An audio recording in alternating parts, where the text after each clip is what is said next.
अस्सलाम वालेकुम स्टूडेंट्स। आज हम यूनिट नंबर 2 के बारे में डिस्कस करेंगे। उसका ब्रीफ एक मतलब इंट्रोडक्शन लेते हैं इस वीडियो के अंदर और फिर आगे हम इसका सल्यूशन निकालेंगे किस तरीके से हमने इसके बारे में मतलब मेथड इस्तेमाल करने हैं या इसको सॉल्व करना सीखना है। तो स्टूडेंट्स यूनिट नंबर 1 है थ्योरी ऑफ क्वाड्रेटिक इक्वेशंस कि क्वाड्रेटिक इक्वेशंस की थ्योरी क्या है। स्टूडेंट्स प्रीवियस जो चैप्टर था यूनिट नंबर 1 उसमें हमने क्वाड्रेटिक इक्वेशंस के बारे में देखा कि क्वाड्रेटिक इक्वेशन की स्टैंडर्ड फॉर्म क्या होती है, क्वाड्रेटिक इक्वेशंस को हम कितने मेथड से सॉल्व कर सकते हैं या मुख्तलिफ काइंड्स की डिफरेंट काइंड्स की जो इक्वेशंस दी गई थी उनको किस तरीके से हम क्वाड्रेटिक इक्वेशंस में पहले कन्वर्ट करते हैं। उसके बाद हम उस पर जो 3 मेथड क्वाड्रेटिक इक्वेशन को सॉल्व करने के हैं उनको मतलब लगाकर हम उसका सोल्यूशन सेट निकालते हैं। और प्रीवियस यूनिट के अंदर हमने ये भी सीखा कि जितनी किसी क्वाड्रेटिक मतलब जितनी किसी इक्वेशंस के डिग्री होगी उतने ही उसके रूट्स होंगे। अगर डिग्री हमारे पास लीनियर है तो 1 है, तो अगर क्वाड्रेटिक मतलब अगर कोई भी इक्वेशन अगर लीनियर है तो उसका रूट 1 निकलेगा। अगर क्वाड्रेटिक इक्वेशन है तो उसके रूट 2 निकलेंगे। अगर क्यूबिक इक्वेशन है तो उसके रूट 3 निकलेंगे। अगर बाई क्वाड्रेटिक है तो 4। जैसे जैसे डिग्री बढ़ती जाएगी वैसे वैसे उसके रूट बढ़ते जाएंगे। रूट का मतलब क्या होता है स्टूडेंट्स? रास्ता, कि मतलब इस इक्वेशन तक जाने का कौन सा रास्ता है। ठीक है, तो रूट्स मीन ये होता है कि जब भी हम किसी भी क्वाड्रेटिक इक्वेशंस को या कोई भी इक्वेशन है उसको सॉल्व करते हैं तो उसका सोल्यूशन सेट जो निकलता है वो उसका रूट कहलाता है। ठीक है, तो हम क्या इस चैप्टर के अंदर हम रूट के बारे में डिस्कस करेंगे कि कोई क्वाड्रेटिक इक्वेशन दी गई है उसका रूट मतलब किस तरीके से हम फाइंड कर सकते हैं। तो उस रूट के बारे में हम पिछले चैप्टर में हमने क्वाड्रेटिक इक्वेशन को सॉल्व करने के बारे में सीखा था। इस चैप्टर के अंदर हम क्वाड्रेटिक इक्वेशंस के बारे में ही सीखेंगे, लेकिन इस क्वाड्रेटिक इक्वेशंस की थ्योरी के बारे में, उसके रूट्स के बारे में सीखेंगे कि ये है थ्योरी ऑफ क्वाड्रेटिक इक्वेशन। अब सबसे पहला जो हमारे पास है nature of roots of quadratic equations. ठीक है, हमने डिफरेंट काइंड्स के रूट्स निकाले। जो प्रीवियस जो चैप्टर था यूनिट नंबर 1 उसके अंदर हमने मुख्तलिफ किस्म के रूट्स, जिसमें हमारे पास कुछ रूट्स मतलब नेगेटिव में आ जाते थे, कुछ रूट्स पॉजिटिव में आ जाते थे, कुछ रूट हमारे पास फ्रैक्शन में आ गए, कुछ रूट ओपन स्टेटमेंट में आ गया। ओपन स्टेटमेंट का मतलब ये होता है कि उसमें एक्स या वाई की वैल्यू दी गई होती है। जब तक हम एक्स या वाई की वैल्यू नहीं पुट करते उस वक्त तक हम उसका ओरिजिनल रूट जो है वो नहीं निकाल सकते। तो अब ये है कि इस चैप्टर के अंदर जो रूट्स हम पीछे निकाल चुके हैं, इस चैप्टर के अंदर हम उन रूट के बारे में, उनकी नेचर के बारे में डिस्कस करेंगे कि अगर आया कि कोई रूट अगर फ्रैक्शन में आता है तो उसकी नेचर क्या है, कोई अगर नेगेटिव में आता है तो उसकी नेचर क्या है। ठीक है, कोई अगर पॉजिटिव में आता है तो उसकी नेचर क्या है, कोई अगर परफेक्ट स्क्वायर में आता है तो उसकी नेचर क्या है। ठीक है, पिछले यूनिट में स्टूडेंट्स हमने सिर्फ सीखा था कि रूट किस तरीके से निकाले जाते हैं। इस चैप्टर के अंदर हम रूट्स की नेचर के बारे में सीखेंगे कि हमने रूट्स तो निकाल लिए लेकिन इसकी नेचर क्या है, आगे उसकी कैटेगरीज क्या है, कि इस रूट्स को हम किस कैटेगरी में पुट करेंगे। ठीक है, तो इस चैप्टर के अंदर हम वही कुछ सीखेंगे। तो सबसे पहले स्टूडेंट्स है nature of roots of quadratic equations. हमारे पास रूट्स जो होते हैं वो डिफरेंट काइंड्स के होते हैं। हम लिख सकते हैं रूट्स आर डिफरेंट काइंड्स।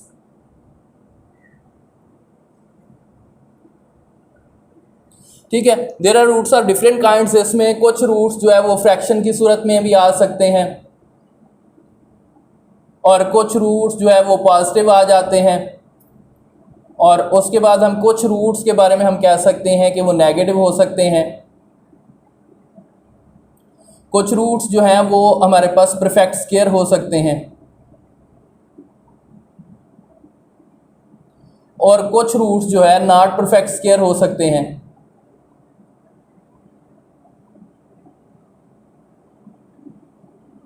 तो ये स्टूडेंट डिफरेंट काइंड्स के रूट्स हम प्रीवियस यूनिट के अंदर निकालना सीख चुके हैं। तो डिफरेंट काइंड्स के रूट्स निकल सकते हैं किसी भी क्वाड्रेटिक इक्वेशंस को। ठीक है, अब उनकी नेचर क्या होगी तो उसके लिए हम आगे चलते हैं। डिस्क्रिमिनेंट, एक वर्ड डिस्क्रिमिनेंट यूज हुआ है। डिस्क्रिमिनेंट का मतलब क्या होता है? B square minus 4ac।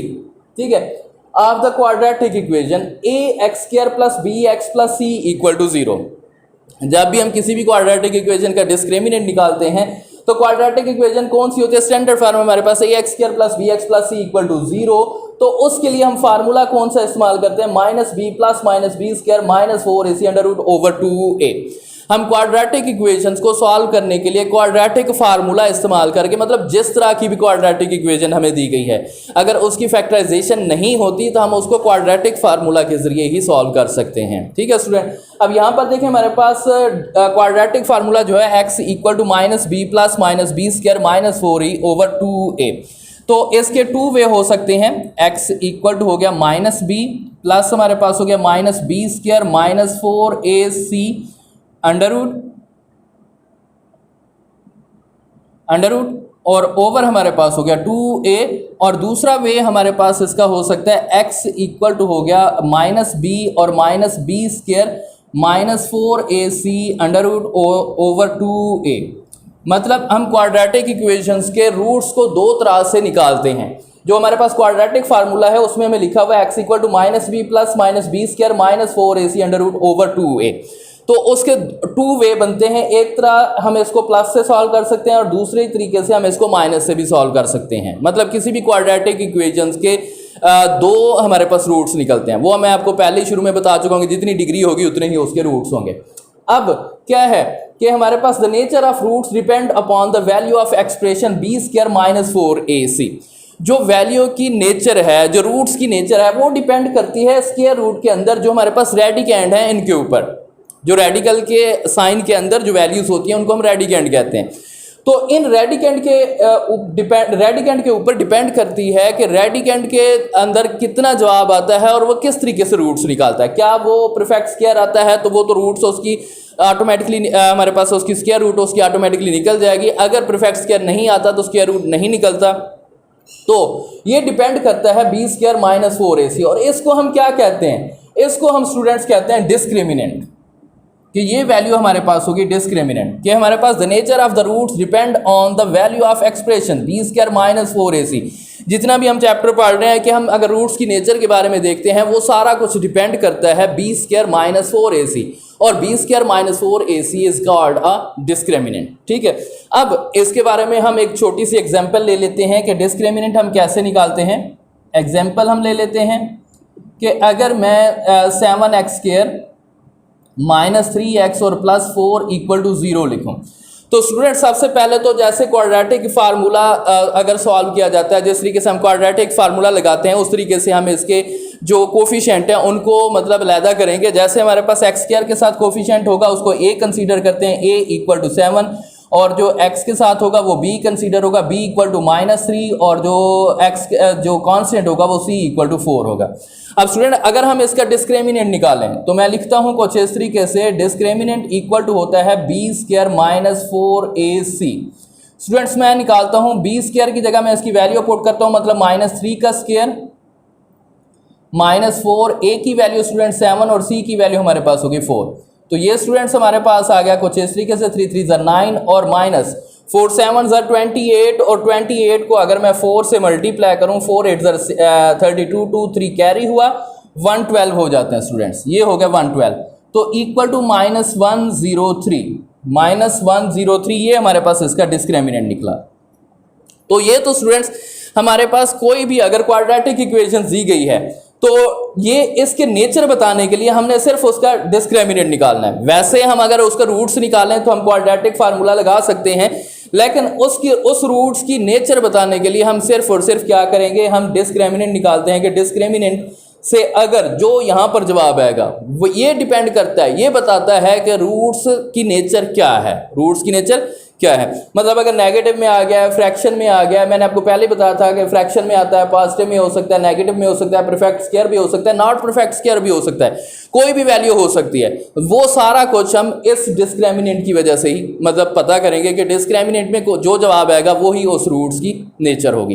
तो स्टूडेंट्स अगर ये हमारे पास 103 आ गया मतलब नेगेटिव का हो गया, तो फिर इसकी रूट्स क्या होगी।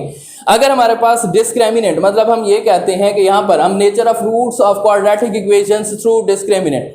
अब यहाँ पर हम इसको देखते हैं, nature of roots of quadratic equation through discriminant. जो रूट्स की नेचर है हम उसके बारे में फाइंड आउट करते हैं क्वाड्रेटिक इक्वेशंस की थ्रू डिस्क्रिमिनेंट। डिस्क्रिमिनेंट के जरिए ही हम उसको वेरीफाई करते हैं। डिस्क्रिमिनेंट क्या है, ये वाली वैल्यू, या क्वाड्रेटिक फार्मूला के अंदर जो रेडिकेंड हैं वो सारे के सारे डिस्क्रिमिनेंट कहलाते हैं। ठीक है, वो सारा कुछ अगर डिस्क्रिमिनेंट निकालते हैं तो उसके बाद हमें पता लगेगा कि रूट्स की नेचर क्या है।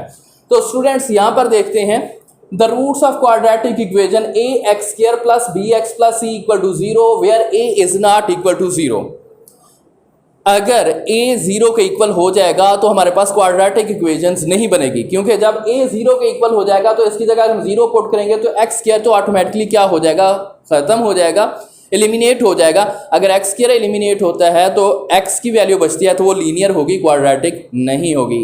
इस वजह से हम कह सकते हैं कि a is not equal to 0, then we called its quadratic equations. ठीक हो गया। तो अब यहां पर हमारे पास क्वाड्रेटिक फार्मूला है minus b plus minus b square minus 4ac under root over 2a and its discriminant is b square minus 4ac। मतलब इसका जो रेडिकेंड होगा वो इसका डिस्क्रिमिनेंट होगा। When a b and c are rational numbers, a b और c क्या है, वो हमारे पास रैशनल नंबर हैं। ठीक है, रैशनल नंबर्स क्या होते हैं, रैशनल नंबर ऐसे नंबर्स होते हैं जो हमारे पास स्क्वायर रूट के अंदर ना हो, मतलब हम ये कह सकते हैं कि जिनको p ओवर q की फॉर्म में लिखा जा सके। रैशनल नंबर के बारे में हम डिस्कस नाइन्थ के अंदर भी करके हैं कि जिनको p ओवर q की फॉर्म में लिखा जा सके, और p o q belongs to करते हैं इंटीजर से। ठीक है, और where q is not equal to 0, अगर q 0 के इक्वल हो जाएगा तो वो वैल्यू अनडिफाइंड हो जाती है। ठीक है, तो हम यहाँ पर क्या करते हैं कि इसकी पहली नेचर है अगर b square minus 4ac greater than 0, मतलब जैसे हमने डिस्क्रिमिनेंट निकाला, अगर वो ग्रेटर देन 0 हो जाए, मतलब 0 से बड़ा, 0 से बड़ा क्या होता है, पॉजिटिव नंबर, कोई भी पॉजिटिव नंबर आ जाए। ठीक है, मतलब 77 आ जाता है, जैसे हम ये कह सकते हैं ये 25 आ गया, 27 आ गया, 30 आ गया, कोई भी वैल्यू आ सकती है जो हमारे पास पॉजिटिव हो सकती है। तो अगर b square minus 4ac greater than 0, मतलब हमारे पास डिस्क्रिमिनेंट जो है वो पॉजिटिव में चला जाए। एंड यहां पर हम लिखते हैं and perfect square, and perfect square, और वो हमारे पास परफेक्ट स्क्वायर हो। ठीक है, तो हम क्या करते हैं, b square minus 4ac greater than 0 and a perfect square. अगर वो परफेक्ट स्क्वायर हो तो फिर रूट्स की नेचर क्या होगी, ये रूट्स क्या होंगे, तो हम क्या लिखते हैं, यहां पर हम लिखते हैं रूट्स होंगे कुछ इस तरीके से। रूट्स के बारे में मैं लिखता हूं, अगर हमारे पास यहां पर बी स्क्वायर, यहां पर वो कहता है एंड परफेक्ट स्क्वायर। ठीक होगा, ये चीज आपने माइंड में रखनी है स्टूडेंट। यहां पर b square minus 4ac greater than 0 and not a perfect square.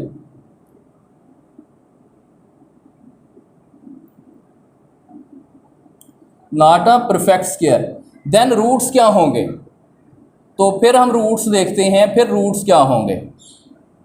अगर b square minus 4ac equal to 0, then roots क्या होंगे,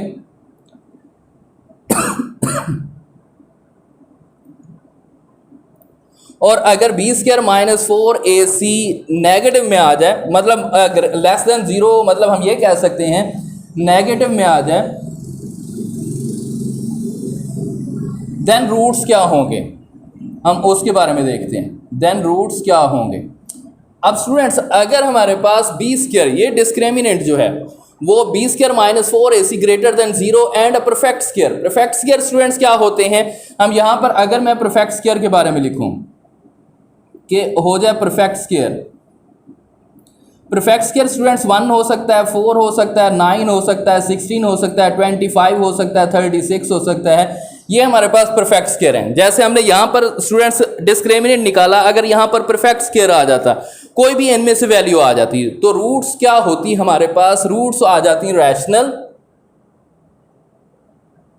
कि उन रूट्स को हम कहते हैं रैशनल रियल नंबर में।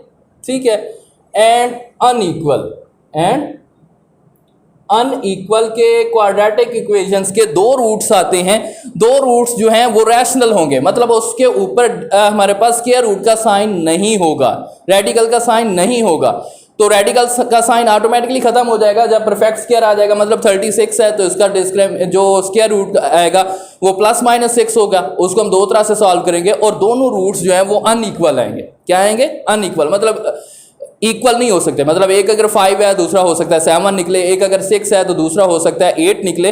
तो इस तरीके से हम ये कह सकते हैं कि अगर डिस्क्रिमिनेंट ग्रेटर देन 0 हो और परफेक्ट स्क्वायर हो, सॉरी इसका मैंने यहां पर लिखना था, ग्रेटर देन 0 और परफेक्ट स्क्वायर हो तो रूट्स होंगे रैशनल और रैशनल रियल होंगे एंड अनइक्वल होंगे। के मतलब ये हम कह सकते हैं ये इक्वल नहीं होंगे, ठीक है। और दूसरे नंबर पर क्या है, b square minus 4ac greater than 0 and not a perfect square. Greater than 0 हो मतलब जो रूट्स हैं डिस्क्रिमिनेंट है वो पॉजिटिव में निकले लेकिन परफेक्ट स्क्वायर ना हो, मतलब रेस्ट ऑफ द वैल्यूज हो। ये हमारे पास इसके वैल्यू, इस वैल्यू के अलावा मतलब 3 हो सकता है और उसके बाद 2 हो सकता है, 2 के बाद हमारे पास 3 हो सकता है, 3 के बाद 5 हो सकता है, 6 हो सकता है, 7 हो सकता है, 8 हो सकता है। ऐसी वैल्यू जो नॉट परफेक्ट स्क्वायर हो, नॉट परफेक्ट स्क्वायर कि मतलब कोई भी वैल्यू हमारे पास निकल है जो परफेक्ट स्क्वायर ना हो, तो देन रूट्स क्या होंगे, देन रूट्स हमारे पास स्टूडेंट्स होंगे इररेशनल, देन रूट्स होंगे इररेशनल, रियल एंड अनइक्वल। ये भी अनइक्वल ही होंगे क्योंकि एक पॉजिटिव में चला जाएगा और एक नेगेटिव में चला जाएगा, ठीक है। कि रूट्स जो होंगे वो इररेशनल होंगे एंड अनइक्वल होंगे अगर हमारे पास डिस्क्रिमिनेंट जो है वो क्या निकले हमारे पास, नॉट अ परफेक्ट स्क्वायर, ठीक है। नेक्स्ट हमारे पास क्या है, b square minus 4ac equal to 0। अगर हमारे पास डिस्क्रिमिनेंट हम निकालते हैं वो इस तरीके से हो जाए कि डिस्क्रिमिनेंट इक्वल टू 0 आ जाए, डिस्क्रिमिनेंट इक्वल टू 0 हो जाए तो फिर क्या होगा, बी स्क्वायर माइनस 4ac। फिर रूट्स क्या होंगे, रूट्स होंगे स्टूडेंट्स रैशनल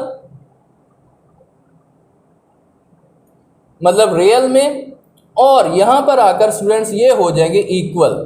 क्या हो जाएंगे, इक्वल, क्योंकि आगे जो हमारे पास स्क्वायर रूट वाली वैल्यू प्लस माइनस के आगे वाली वैल्यू तो ऑटोमेटिकली 0 हो गई। जब प्लस माइनस के आगे वाली वैल्यू 0 होगी तो हम क्या कह सकते हैं कि हमारे पास पीछे वैल्यू बचेगी, माइनस भी बचेगा, तो वो हमारे पास रूट्स तो इक्वल हो जाएंगे डेफिनेटली।